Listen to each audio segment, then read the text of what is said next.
Oke, sekarang akan melakukan percobaan SQL injection pada sebuah website. Pertama, gunakan Google Docs untuk mencari sebuah website yang vulnerable. Google Docs itu sendiri adalah kata kunci dalam mempermudah pencarian data. Kata kunci ini nantinya membantu kita dalam mencari data yang akurat. Gunakan Google Docs dan masukkan queries ini.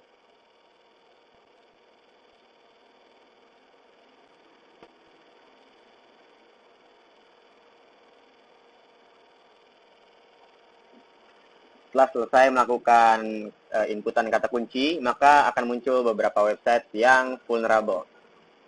Di sini saya telah menemukan sebuah website yang rentan dan mudah diserang. Nah, ini dia websitenya. Pertama-tama untuk melakukan SQL injection, di akhir URL berikan tanda kutip 1. Nantinya akan muncul pesan error. Pesan error ini menandakan bahwa SQL injection akan bisa dilakukan. Untuk mengetahui website ini memiliki berapa banyak jumlah kolom, maka gunakan perintah ini.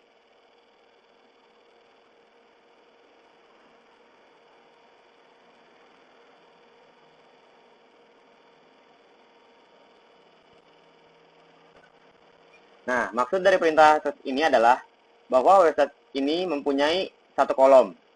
Jika ingin mengetahui website ini mempunyai beberapa kolom, maka tinggal rubah angka di sini. Mempunyai 2 kolom,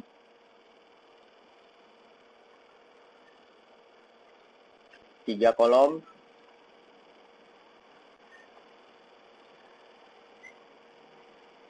nah, kalau ada pesan error seperti ini, maka website ini hanya mempunyai 3 kolom saja.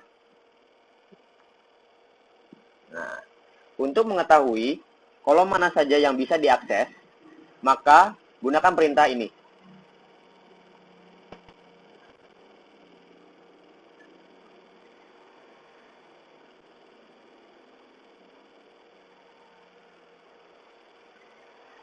Masukkan sesuai jumlah kolom yang ada.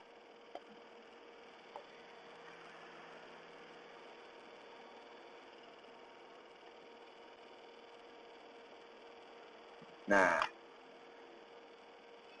ini tandanya bahwa kolom yang bisa diakses adalah kolom pertama dan kolom ketiga.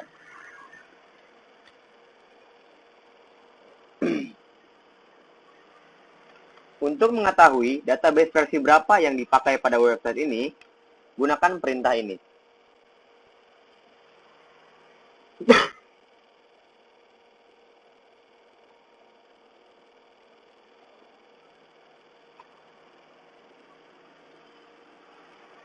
Nah, ini adalah database versi 5.0.92 yang dipakai pada website ini.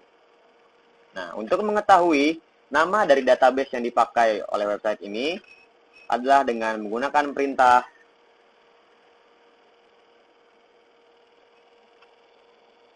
group concat.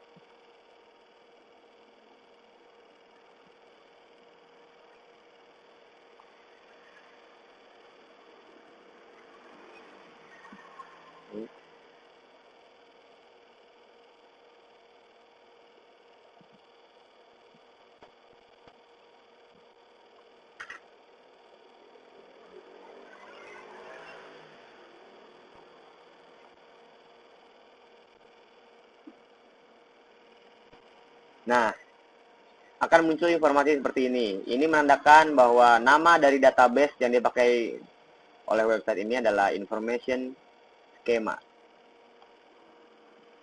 Sekian penjelasan dari SQL injection. Oke, sekarang akan mencoba melakukan XSS attack atau disebut juga cross-site scripting. XSS ini mengandalkan fitur search pada web. Nah, untuk memulainya, input pada Google Docs. Untuk Google Docs seperti yang dijelaskan pada SQL injection tadi. Input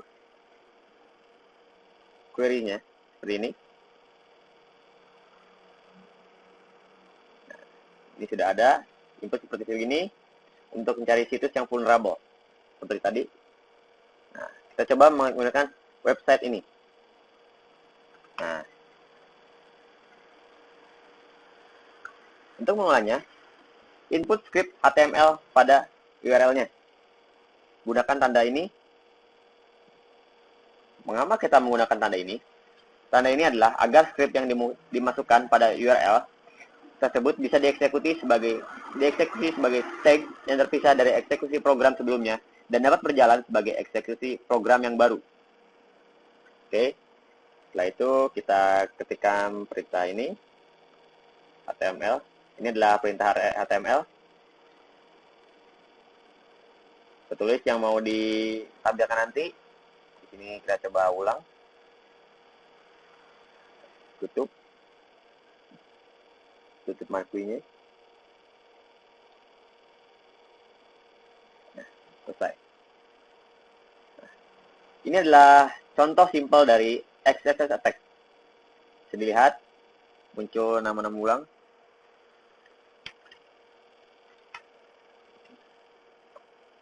Ini adalah contoh gampangnya. Maka sekian dari penjelasan dari XSS attack yang bisa saya jelaskan. Terima kasih. Ya, sekarang akan melakukan eksploitasi VirtualBox dengan menggunakan Metasploit Pro Console. Sebelumnya, pastikan bahwa VirtualBox dengan Windows utama sudah terhubung. Untuk menghubungkannya, klik icon ini, pilih network adapter. Pada attach to, pilih host only adapter dan name-nya adalah VirtualBox host only. Selesai. Cek IP dari VirtualBox. Ini adalah IP dari VirtualBox. Dan ping Windows utama. Ini adalah IP Windows dari utama.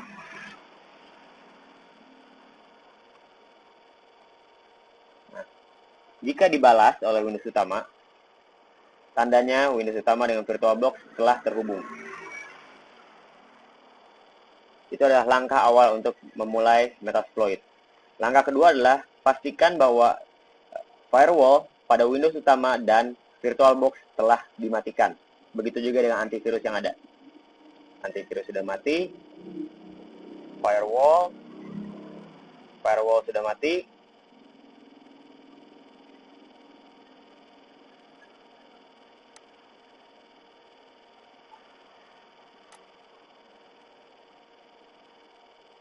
Ini firewallnya juga sudah mati.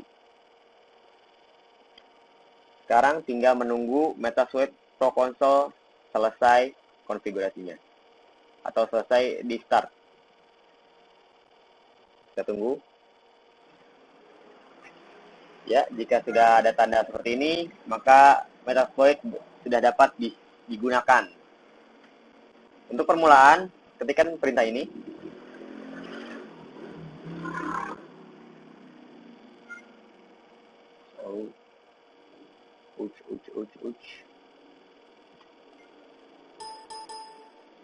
What?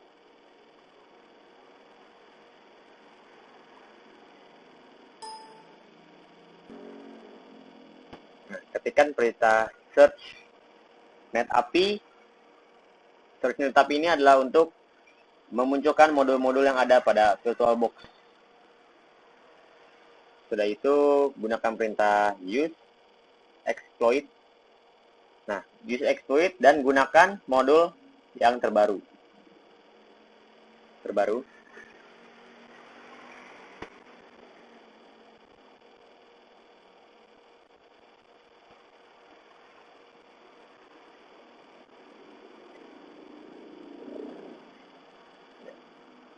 Exploit ini adalah software yang berfungsi untuk memanfaatkan kelemahan pada software korban.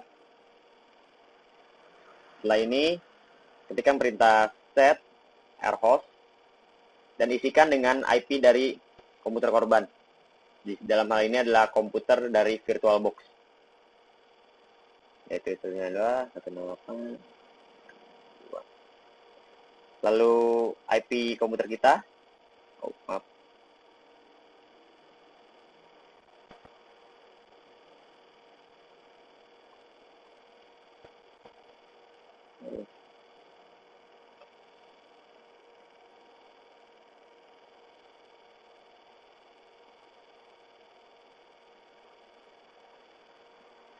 Sudah. Lhost adalah dan diisikan dengan IP komputer kita. Setelah itu, masukkan perintah set payload. Windows, Metapletter, reverse. Nah, payload ini adalah bagian dari perangkat lunak yang memungkinkan kita mengendalikan sistem komputer setelah sudah dieksploitasi. Sedangkan Metapletter ini adalah payload dari Metasploit yang paling populer, yang sering digunakan. Dengan Metapletter, kita dapat mendownload atau mengupload file dari sistem yang kita eksploitasi. Kita bisa screenshot, dan bahkan kita bisa mengambil kendali mouse dan keyboard sehingga sepenuhnya mengendalikan komputer korban. Itu adalah kegunaan dari Metapletter. Sudah itu, kita ketikkan perintah exploit.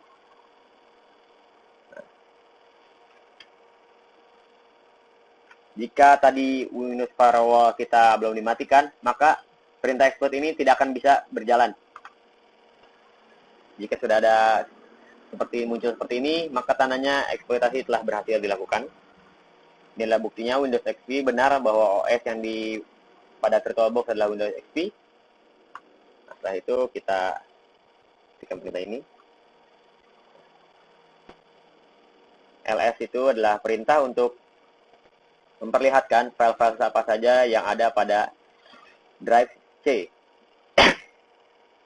Nah, saat ini saya akan mencoba mendownload folder yang bernama rahasia ini dengan perintah download.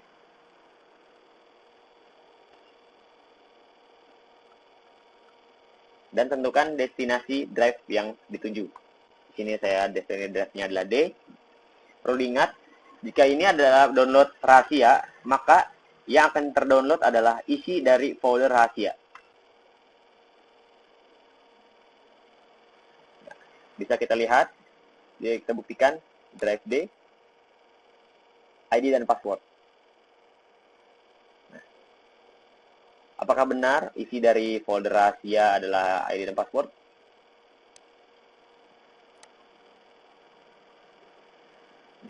Ternyata benar dan download telah berhasil. Kita juga dapat membuat folder dari sini. Terserah folder apa saja namanya. Nah, terbukti, terbentuk. Di sini saya mempunyai sebuah bitmap yang telah dibikin sebelumnya dengan nama test. Kita akan mencoba mendownloadnya dari Metasploit. Bukan folder, ini adalah sebuah file. Kalau sebuah file, maka kita harus spesifik. Nah, .bmp. Nah, apakah benar? Ya, download telah berhasil. Sebenarnya banyak perintah-perintah yang dapat dilakukan pada Metasploit. Kita coba. Nah, ini adalah perintah-perintah yang dapat dilakukan pada Metasploit. Namun jika semuanya kita lakukan, maka ada waktu akan sangat lama. Maka hanya segitu dulu. Sekiranya saya akan mencoba lakukan adalah hanya mendownload dan mengkadir. Setelah itu kita akan mencoba mematikan komputer dari Metasploit. Bisa dengan perintah ini. Shutdown. Dan masukkan IP dari komputer korban. Bisa dengan perintah ini. Atau bisa juga dengan masuk ke folder Windows Sistem 32 dan lakukan shutdown dari sana. Sekian dari penjelasan Metasploit ini.